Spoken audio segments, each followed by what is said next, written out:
Hi, I'm Carrie Fallon. Welcome to Dead Air Live. Tonight we're sitting with several women who are running for public office, newcomers to the whole process of running for public office in Somerville.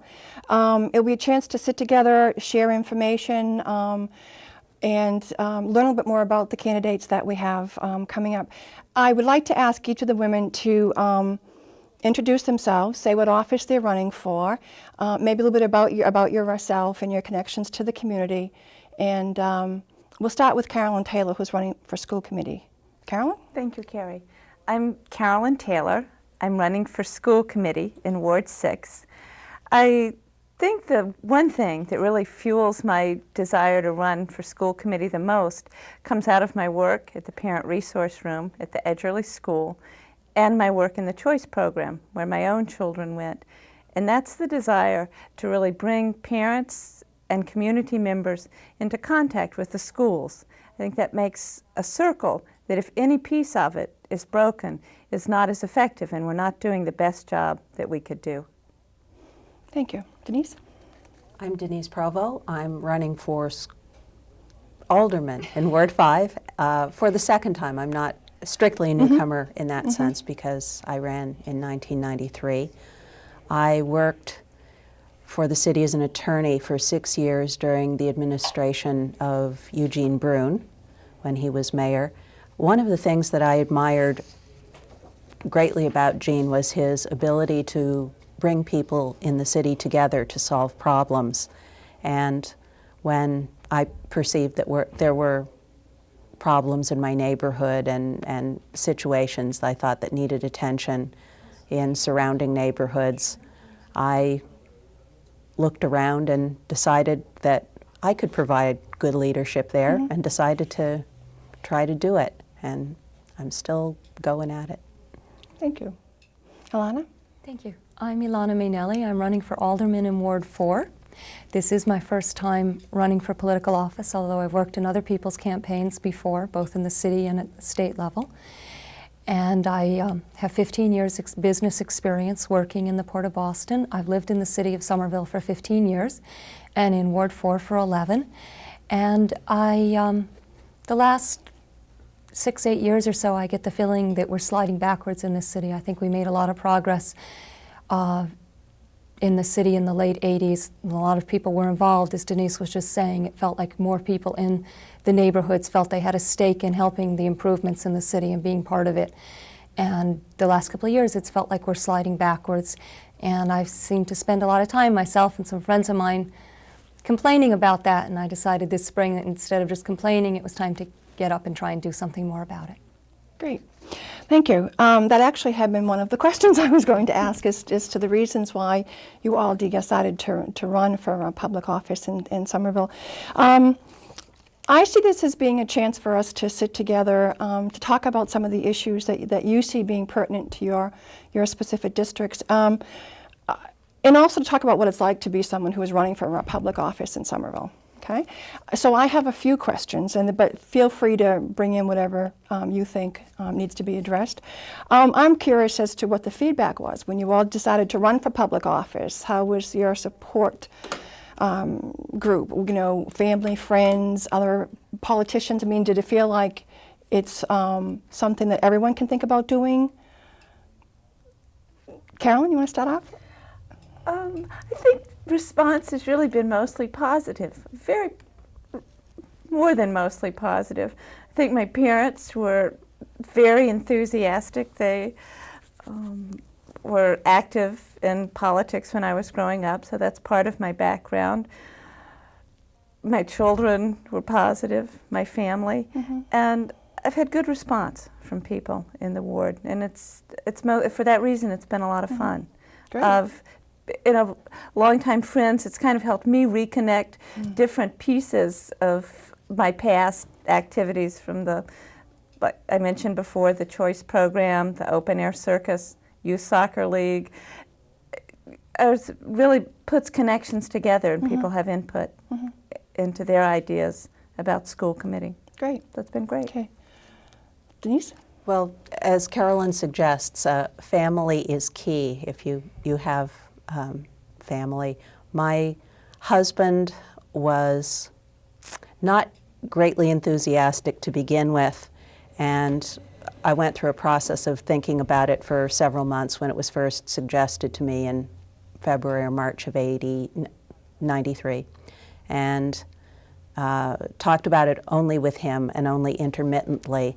And about May, when the nomination papers were available, I knew I had to make a final decision, and someone who was familiar with political campaigns came and talked to us about what would be involved, and we were talking about it afterwards, and I said, Josh says we have to have campaign colors, and my husband said green and white, and I knew he was on board.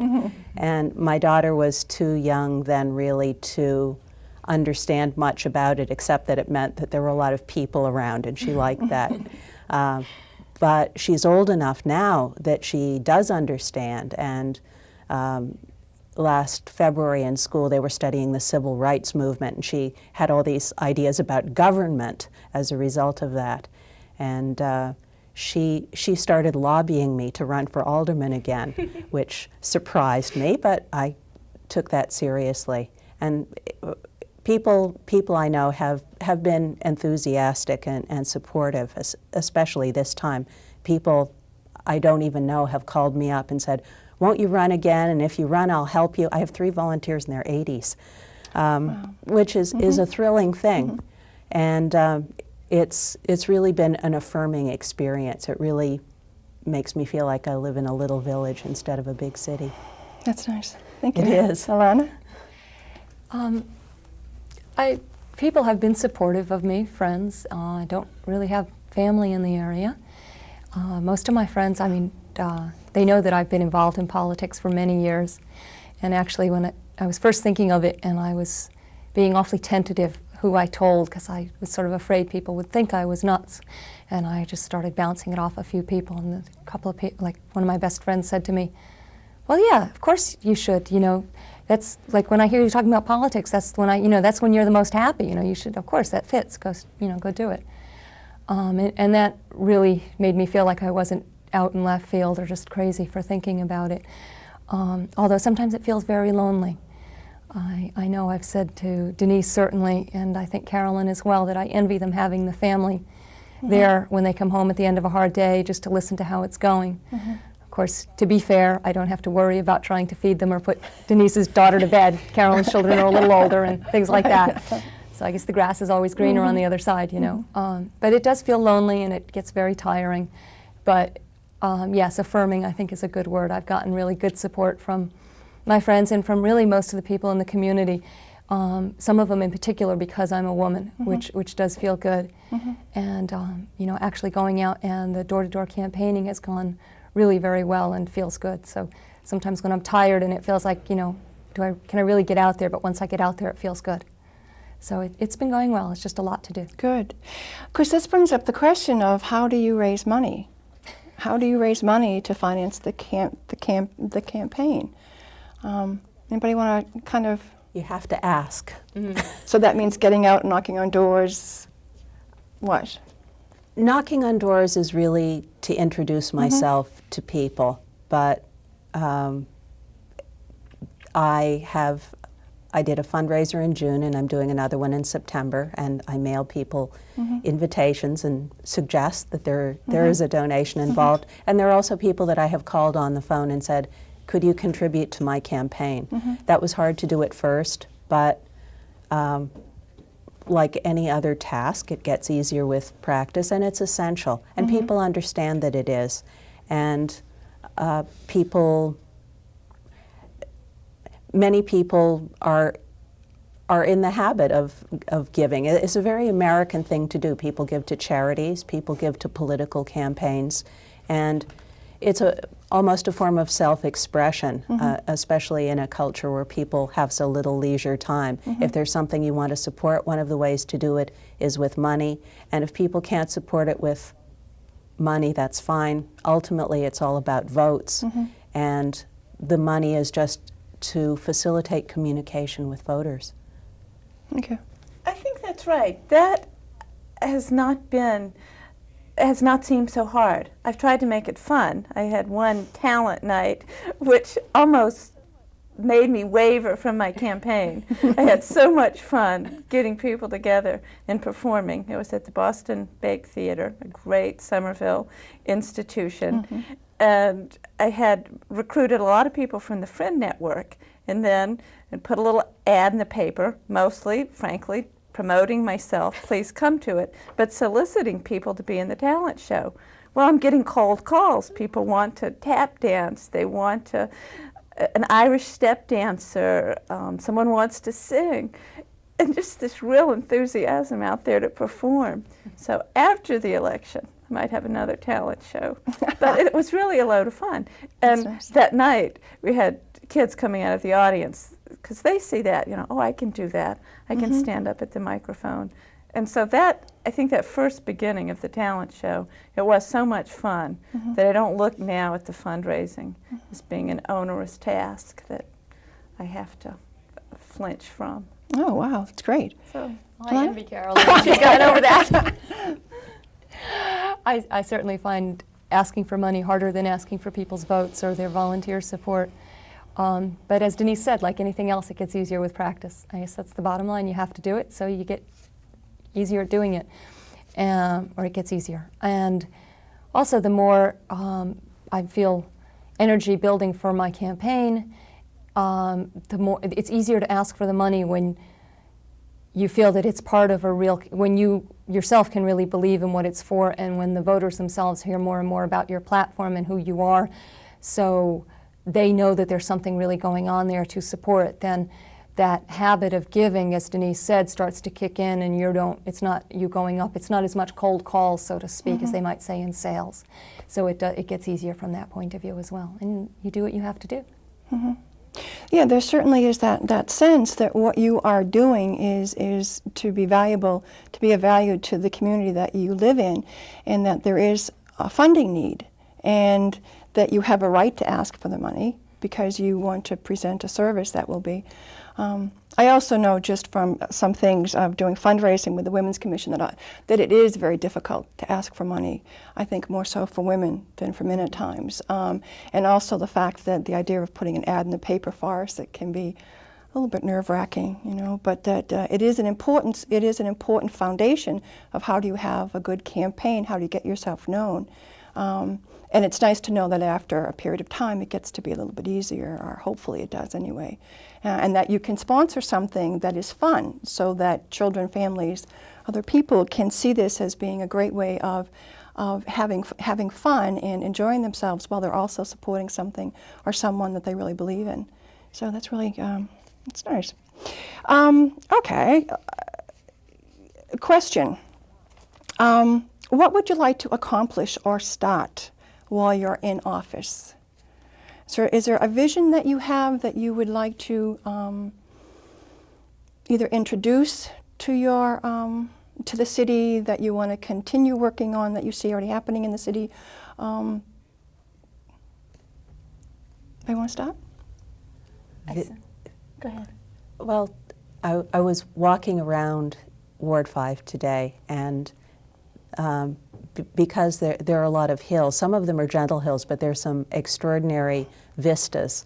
And I was thinking of those same vistas, but more attractive, more cleaner, minus graffiti, cleaned up, more providing more useful things for people, open spaces that are more usable, inhabited spaces that are better taken care of. The city has good bones, as you might say. The foundation is there. Since the city was mostly built in the 19th century, it has a wonderful traditional town structure with streets that are built closely enough for neighborhoods and for a sense of community. But considering that only Hoboken, New Jersey and New York City are more densely populated than Somerville, we have I think, more of an open feeling than either of those places, which is remarkable to me. But the physical city can use some attention and sprucing up, and care and maintenance. Cities are like houses or cars or anything else. You need to be taking care of them continually for them to be in optimal running order.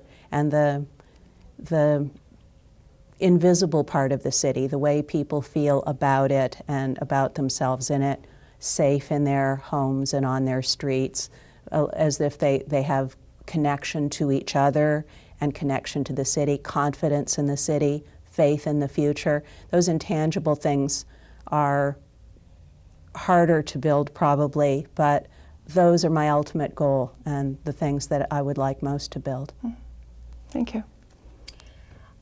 My the thing I'm most concerned with is to help make city government better reflect the needs and the priorities of the residents of the city, both in terms of our spending decisions, which I think is probably the way the Board of Aldermen has the most influence on people's day-to-day lives, and also with the other laws that we pass, that the board passes, I should say, and the tone that we set for the city employees and the agencies up at City Hall in terms of, you know, the tone that we tell them we'd like them, that we want them to give, and when they're servicing people in the city. I think much as you find in businesses in any office, the tone is set at the top. The employees feel that they're constantly being pushed around. In turn, some of that floats down to the customers, even if they don't mean it to. Mm-hmm. And I think, you know, having that experience and knowing that personally in the business world, I'd like to bring, you know, I'd like to see us all, the city government, the elected officials of the city as a whole, both the executive branch and the Board of Aldermen, coax a better attitude out of some of our city agencies so that people feel that the city government is there more to help them and to serve them, because it is our city government. It's not that we live in the city where the government's there and we have to live with it. That government, both the elected officials and the employees, are our government. They're there for us. And I want to see in our spending, as well as the way they work day to day, it working more for the citizens and all the residents of Somerville. Right now, I think sometimes what the people really need gets lost in some of the priorities that the politicians are just caught up in their own worlds up there. Thank you. Carolyn? I think, and I did mention it before, about that circle of school, community, families, children, and to make that a constantly flowing information both ways. Where I work at the Parent Resource Room, it's at the Edgerly School in East Somerville. It's an early childhood center, and the one thing you see there is how parents across very wide range, very diverse parents. We have grandparents coming in, bringing their children, language diversity, income diversity, very young parents. What goes on in school for their children is so important for them. And I work for the schools, and I really feel like we really need to be telling them what we think they're doing, what we think we're doing, what we're trying to teach the children, but also really listening to what they want their children to learn, what kind of programs they want for their children. And I know that parents are out there that really, really do care, and I want to make many more ways that parents can get that message to the schools and the message from the schools. One thing I hear when I walk around, we're building a new school, the Cutler School, and parents are very interested in that. What's the magnet theme going to be at the Cutler? What's the grade structure? Very much wanting to have input into what that school will be like, and really excited about it. And that, I think, is my vision, to really use that energy and that commitment that families have, and that I know that we in the schools have, to really make our schools the very best for every child that we can. Mm-hmm. Great.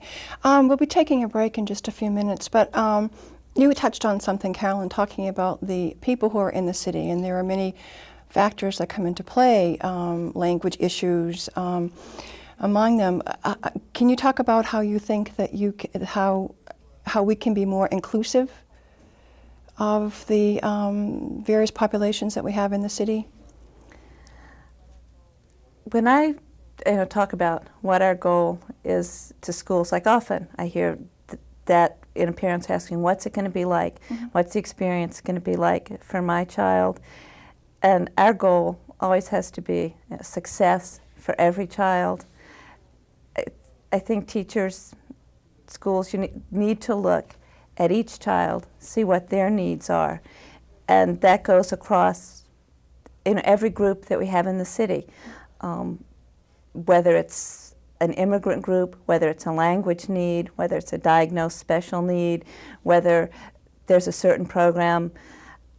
I'll give a little anecdote. A friend of my older daughters at the high school. This is, I think, a great example. They tailored a program for her where she could do some technical work, some academic work, and then she's gone on to college. She started a freshman majoring in engineering, and it's that push that she got at the high school, someone finding out what she wanted and tailoring it really just for her. And that's not an impossible standard. Meet every child's need. And that's about as inclusive as you can get. True.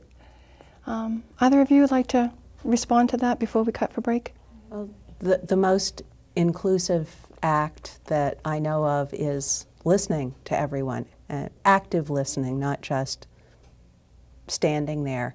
And sometimes that means listening to people over an accent barrier. Everybody knows about the barrier between people speaking different languages, but sometimes people who speak with an accent feel self-conscious about expressing themselves or fear that they won't be understood. People who sometimes people are concerned that they won't be listened to or that their concerns won't be taken seriously. And taking the time to listen to everyone teaches me more than any other single thing that I can do, because every story that someone has for me has a lesson in it for what's going on in the city, what the needs are in my ward, and thus how I can serve those needs.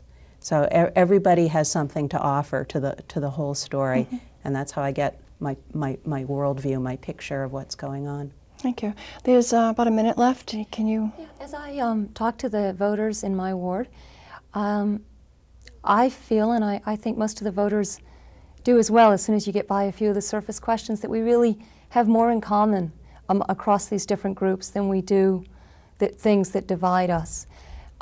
In general, Somerville is not a rich city in terms of our tax base and in terms of average income and so forth. And I think it's very easy to divide the groups of people in this city against each other. And a lot of people, sort of without thinking at first, can fall into that trap. But once you start to talk to them, and we talk about individual people up and down their street, I think most people realize that it's not what group you belong to, it's the individual situation. And people, what we really need to do is to pull together to help the whole city, all of us together, instead of fighting against each other, to be able to get as much money as we can from the state and federal government and whatever kind of grants and other programs. We put a lot of money into a lot of state agencies, and I don't feel that we get our fair share back on some of them. And just in general, I think if we can, in comparing notes with people, even if I just hear something at one person and then the other person says something, you mentioned that their neighbor down the street said something, and you can kind of, just by talking among people, help all together, everybody realize that really we do have more in common than we do apart. And I think that people's needs, the priorities that they'd like to see, the spending priorities of the city, at least across my ward, they're really much more similar than they are apart. And when we give people the idea that we can pull together to get those things done from the city rather than dividing us against each other and fighting for what's left, I think people really want to hear that. It's a message that works. Great, thank you. I think we'll be stopping for a break for a few minutes, and we'll see you on the other side.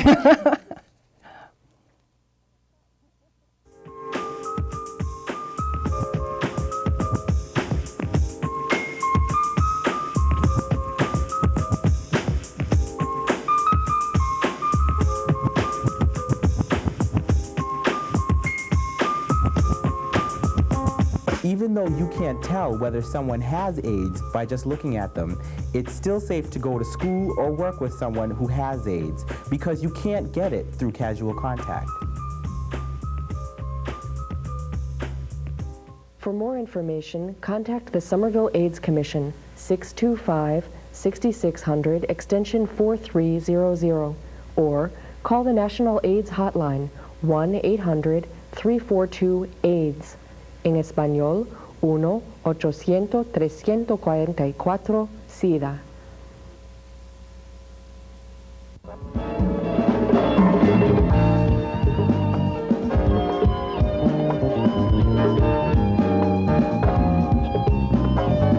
Comunidad latina que vive en la ciudad de Somerville, estamos para ayudarte.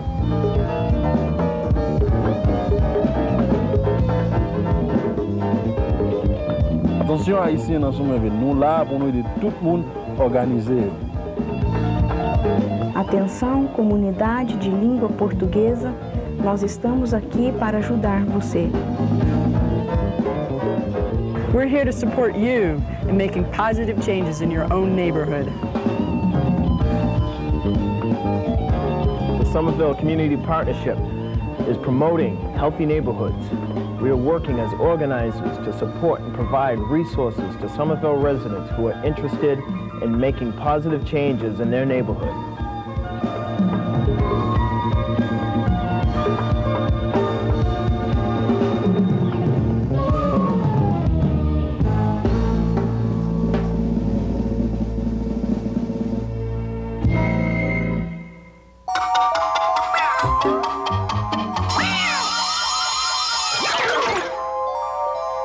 Janine woke up in a cold sweat with one thing echoing through her brain. Who was this guy in her bathroom? Meanwhile, Barry was thinking, whose bathroom am I in? Janine remembered going to the party the night before and getting smashed out of her mind. Barry remembered getting drunk and acting really stupid. Eventually. The whole evening came back. Oh, I must be really stupid. I must be really dumb. What did I do? How did I get myself into this? Well, what did I do? How did I get myself into this? What about... What about... What about AIDS?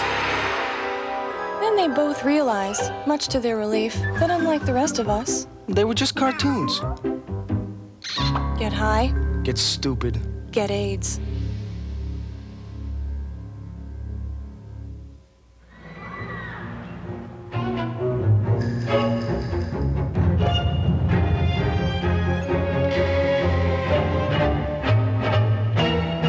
Your first time as a Junior Achievement Elementary School volunteer can be a little scary. Can you get kids that young to think about their futures? Call us about volunteering, and you'll see. We'll supply you with training for this new program, and the kids will supply plenty of motivation.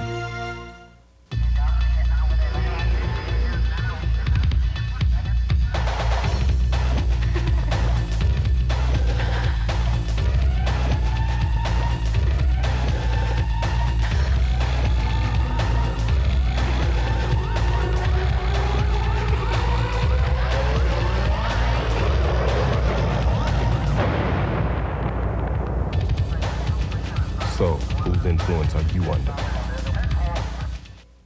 The air dances with the waters, which brings the rain that feeds the land, that is home to the animals. All life dances together. In a world so connected, choosing one environmental cause can be hard. EarthShare is 40 environmental charities working together. You and your company can help by calling 1-800-MY-SHARE. All life lives, or doesn't, together.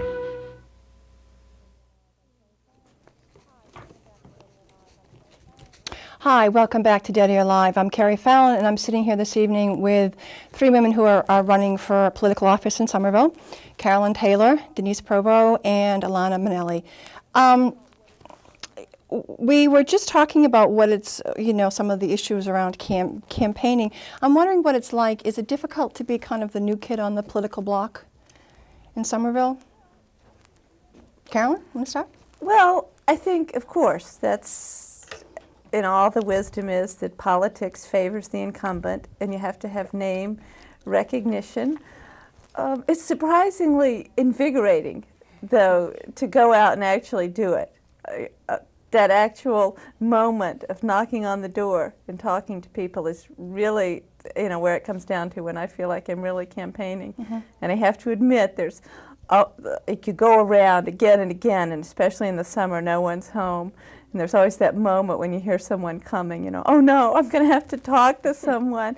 But when you actually do, it's really kind of wonderful. And people are very welcoming. They're glad that you came around. They certainly will not have heard your name before or that you're running for school committee necessarily, but people have surprised me with their knowledge of the schools in Somerville and their interest in people running. So it's been fun. Good. Denise? Well, I can say from personal experience that more people recognize me now and more people know my name than they did when I first ran 2 years ago.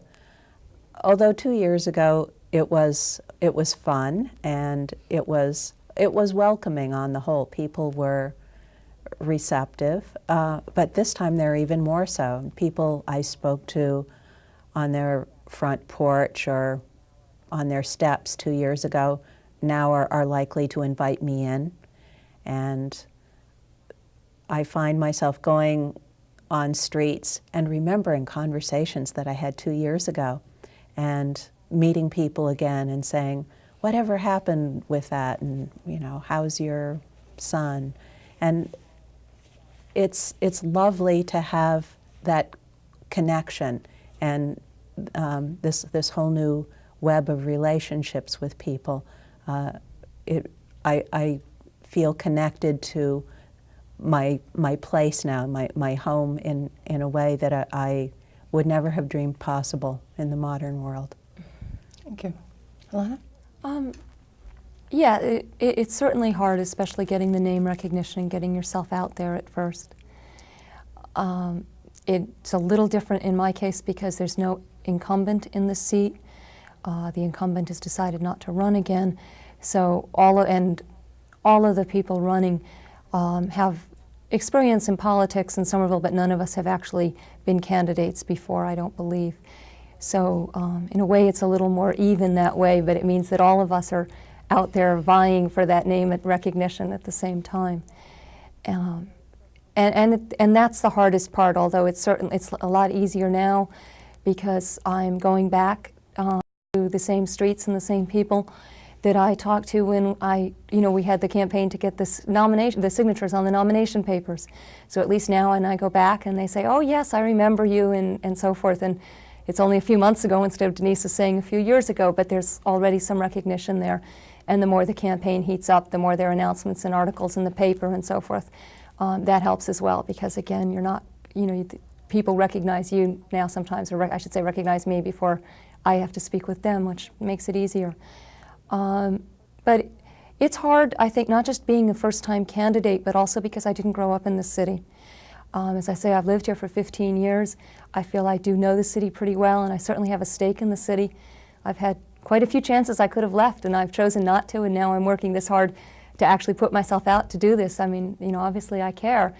But still, there's a lot of people in the city who, it's like the onus is on me to prove why I should be doing this if I wasn't born here. And the more I'm campaigning, that gets less, but still, I really feel like I often have to answer for, who I am, how long I've been here, and what I'm doing. And in some ways, that's almost harder than just being a new candidate per se. That's interesting. It's very interesting. I am struck sitting here with the three of you, realizing that August 26th was the 75th anniversary of the passing of the 19th Amendment, and certainly It is so nice to be able to sit here with women candidates. Also, being aware that we have some women who are incumbents in the city. Certainly, it's an issue that we, with the Women's Commission, and also people who are concerned in Somerville, want to make sure that there is a representation that is adequate for everyone in the city. Carolyn, do you want to talk a little bit? I know that you were at the Boston celebration of the Women's Commission. So, of the passing of the 19th Amendment. So I'm just, Yeah, have some I was pictures? so moved by that I did take a lot of pictures and I did bring a few in. And afterwards, I went back and looked up a little bit about that struggle that women went to get suffrage, and what a daunting task that was. How do you, when you don't have the right to vote, you have to convince others to vote you the right to vote. And they began that campaign in 1854, and almost 70 years later, in 1920, the 19th Amendment was signed. And I was so moved by that. Here's one of the pictures on the screen. And just the vision that day, you could see the passage of time. I think this is probably, maybe represents very early in the campaign. And Susan B. Anthony, at some point during that campaign, I think very early on, declared failure is impossible. And, you know, she worked on for 75 years. And she didn't live to see the 19th Amendment passed. And just the poignancy of that, because she worked in her whole life on that campaign. And, you know, but really feeling, how can government represent us if we don't have the right to vote?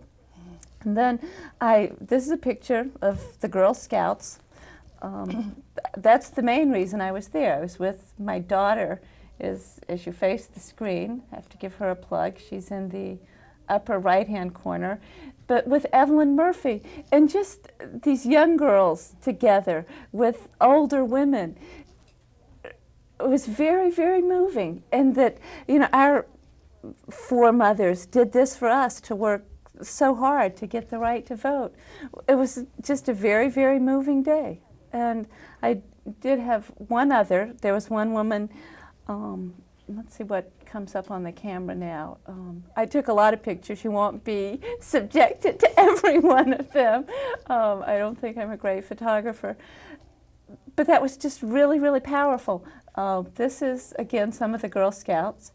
And that vision of, you know, women over time, and, you know, that were part of this stream of people involved in politics.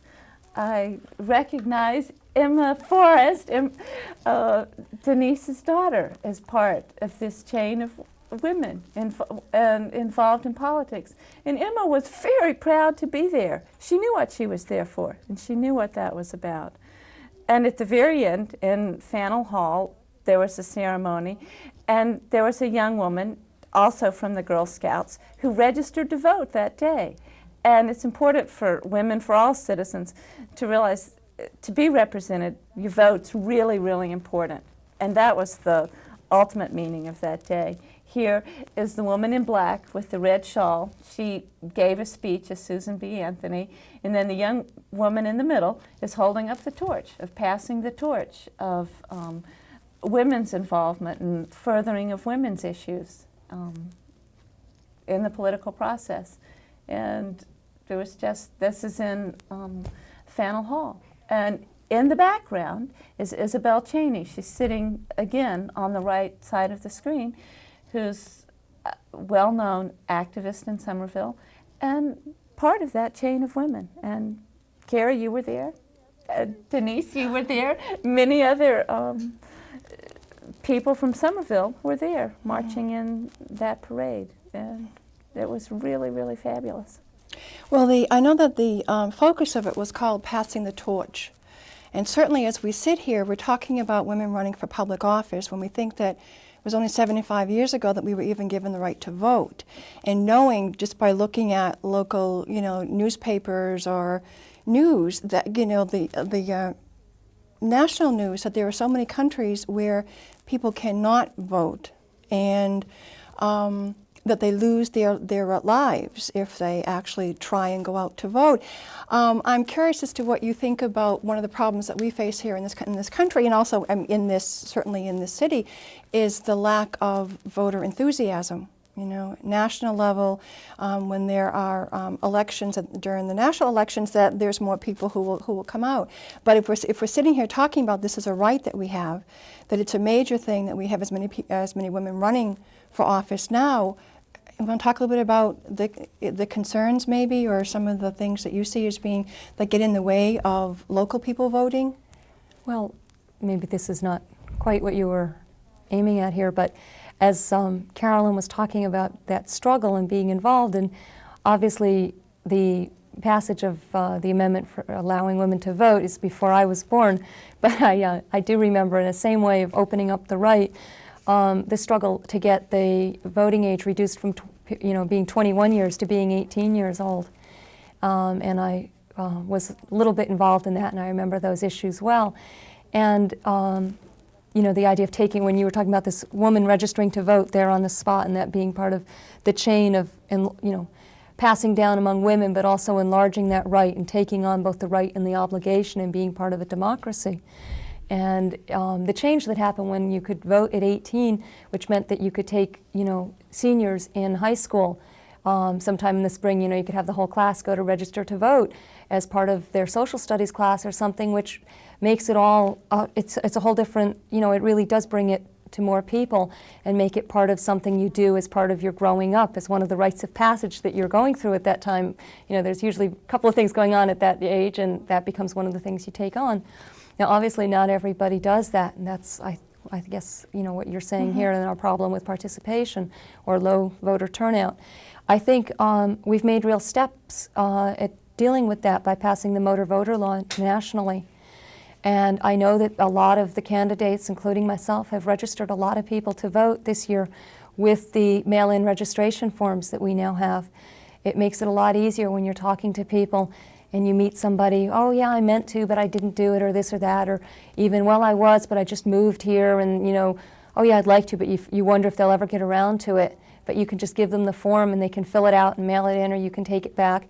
And what's been really rewarding for me is that when I gave out a lot of the forms, when I was getting the signatures on the nomination papers, I got the later printout of the voter lists, and a lot of those people really did follow through and register, which makes me feel very good, because a lot of the statistics and comments that have been, research that's been done so far since Motor Voter was saying that people aren't really following through that much, even though the law is passed.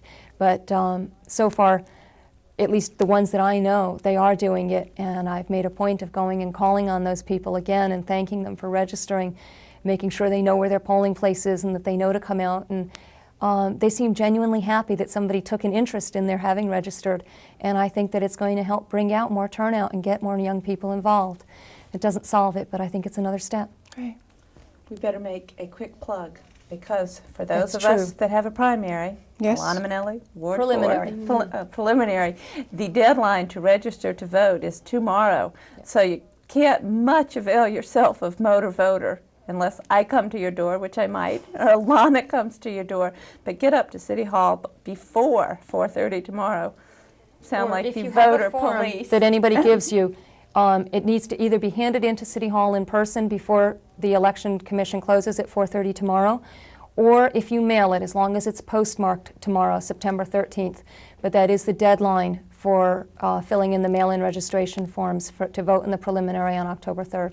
Thank you, Carolyn. That's a very good point. Thank you, Carolyn. Get up there. Denise, did you want to Well, speak a little bit about?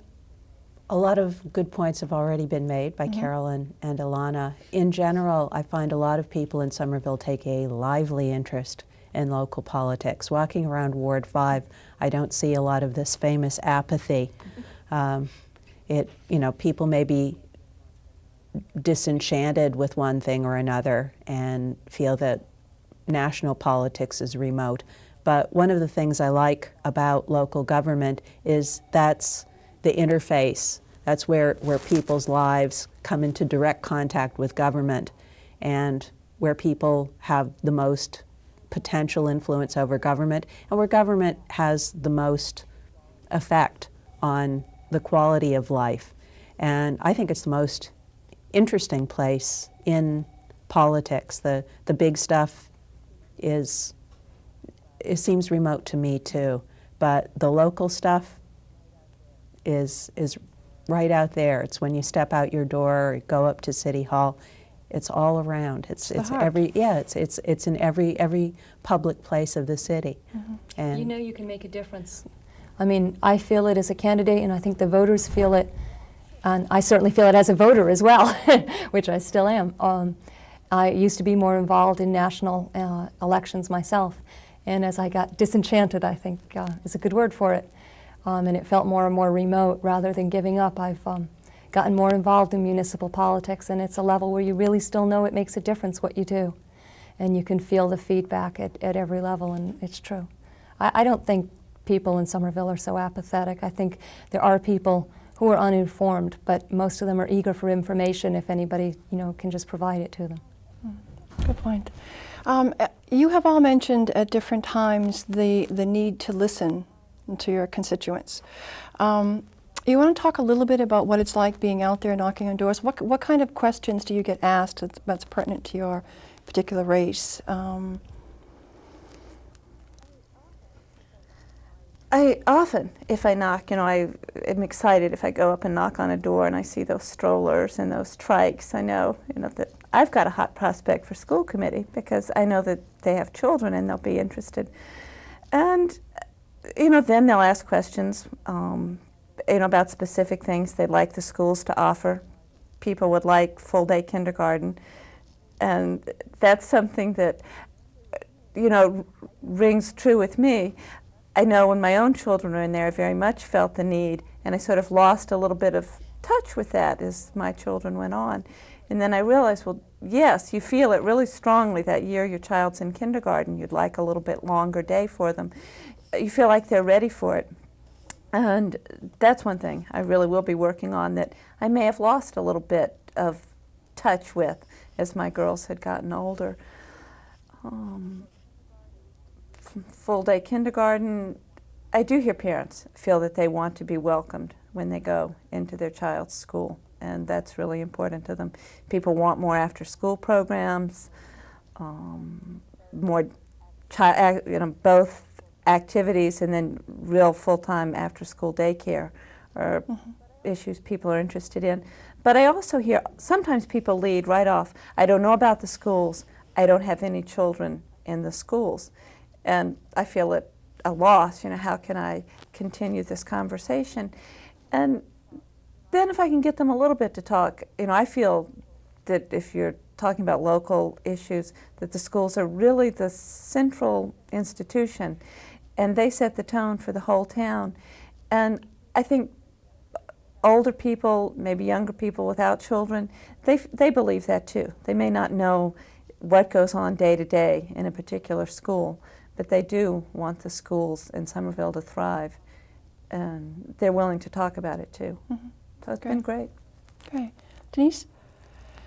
The questions that you get on doorsteps range across the whole universe of possible questions. That's been my experience. Sometimes people want to know specific things about me, which is what I'm there for. They deserve to look me over. I don't want to be just a name on a ballot. I'm asking for people's consideration, so they have a right to see what I'm about and question me.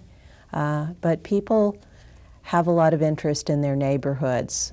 Sometimes people complain. Often people ask, is there anything that the city could do about? And it can be anything from car alarms that go off constantly to every variety of problem that is caused by dogs or young people without enough constructive outlets for their energies, or traffic, which has been a big issue this year. People have noticed an increased volume of traffic, even on residential streets, and are horrified by it and want solutions. It's quality of life issues, and city government is better equipped to deal with some of these than others, but it sets me thinking. And as these questions come up, I work on them and think about solutions and look at neighborhoods and hear what people have to say about what works or doesn't work in the neighborhood. And I put it all in there's sort of a map of the ward inside my head now, and I'm always filling in these details, and people's questions bring things to my attention, and I'm grateful for everything that they ask me or have to tell me. Thank you. Alana? Yeah, I think as everybody has mentioned before, a lot of it has to do with listening to the voters, their concerns and their questions about me. And I'll tell them bluntly, I don't have all the answers. I don't present myself that way. One of the things I do offer is that I would make a point of listening to them and what they want, and make sure at least that what they want is conveyed up at City Hall, both to the rest of the Board of Aldermen and to the mayor and the executive branch of government, where sometimes now I think some of them feel that nobody's listening to them at all. And as Denise said, I listen to the questions, and sometimes there are things I already have thought about and have a proposal for, and I put it out to them, not because it's an end in itself, but then we'll discuss it and we'll go over it, and I get feedback, and constantly reshaping or honing my opinions and my thoughts about things as I talk to voters in different neighborhoods in the ward. My ward has quite a few varying neighborhoods in it.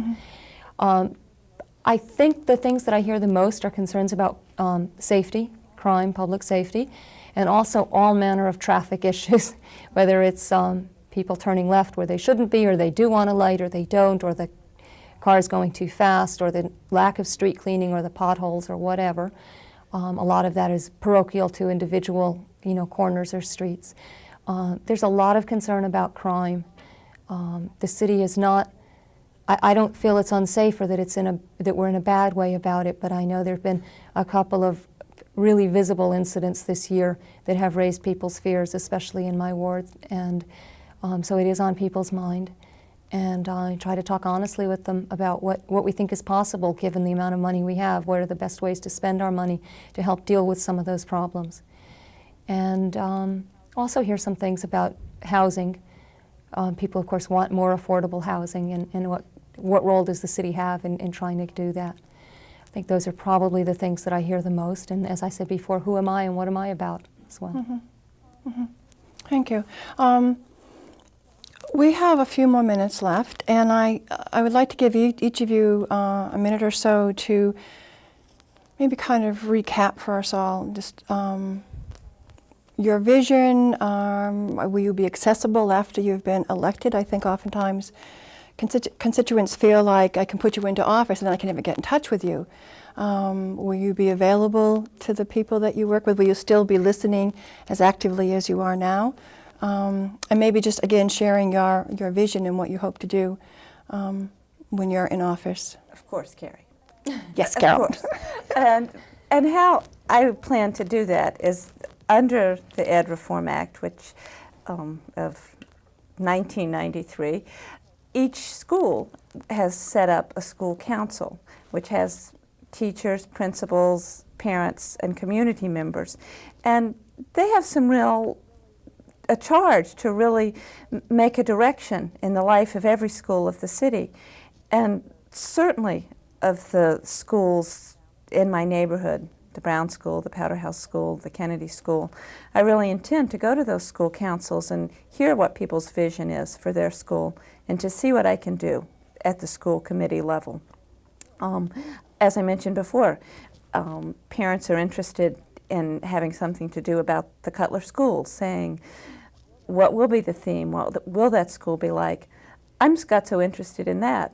I'm going to work on that, whether I'm in my current role at the Parent Resource Room or whether I am on the school committee. To be on the school committee, those are the issues that really interest me, and it won't be a chore to go out and listen to people. It'll be a great pleasure, and I'll be there. Thank you. Denise? Well, that's similar to my response to your question, which was, I'll be right in my element. This will mean that I've got more, even more reason to spend even more time running here and checking on that and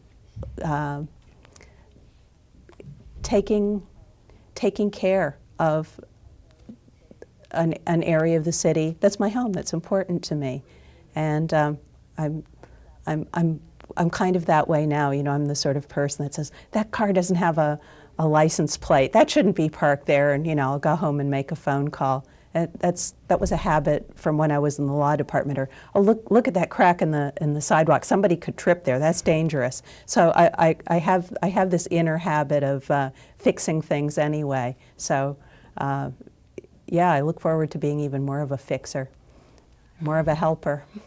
Great, thank you. Alana? Yeah, as a resident and a voter in the ward, I have gone to a lot of meetings about all sorts of things, and keep up on a lot of local issues as it is. And I was just telling some voters I was talking to in the School Street neighborhood Sunday, they're telling me about a neighborhood, they don't like it called a group, a neighborhood list that they've organized. It started off partly as a neighborhood crime watch, but it's really a neighborhood building tool, for people to get to know each other and do other things together and just make it feel more like a neighborhood instead of a few streets. And they've had some real progress over there, and we got some good ideas. I traded some ideas with them about some things, some thoughts I had about things that people want in a neighborhood, and they gave me ideas about how they were doing it. And I very specifically said to them when I leave, well, we'll be talking about this some more whether I get elected or not, and I'm sure that we will. My friends would always kid me when they wanted to know something. So a lot of them who know less about the city, when they have a question, they call me up anyway. So I see it really is kind of a continuation. And I've been heartened by how many people have called me on both the leaflets that I've distributed and that myself and that were given out for me. And in my announcement in the paper, I have right in there, if you have any more questions, call, and it's got my number right in there. My name is in the phone book, and I wondered if that was pro forma or whether people would do it. And sure enough, I keep getting, I go home now and I get calls on my machine, I'm so-and-so, I live at, please call me. And people call and I talk, and it's wonderful. They take me up on it, and I'm great. I think it's wonderful. Great. Thank you for being here. Thank you. Thank you. Thank you. Thank you. That was great.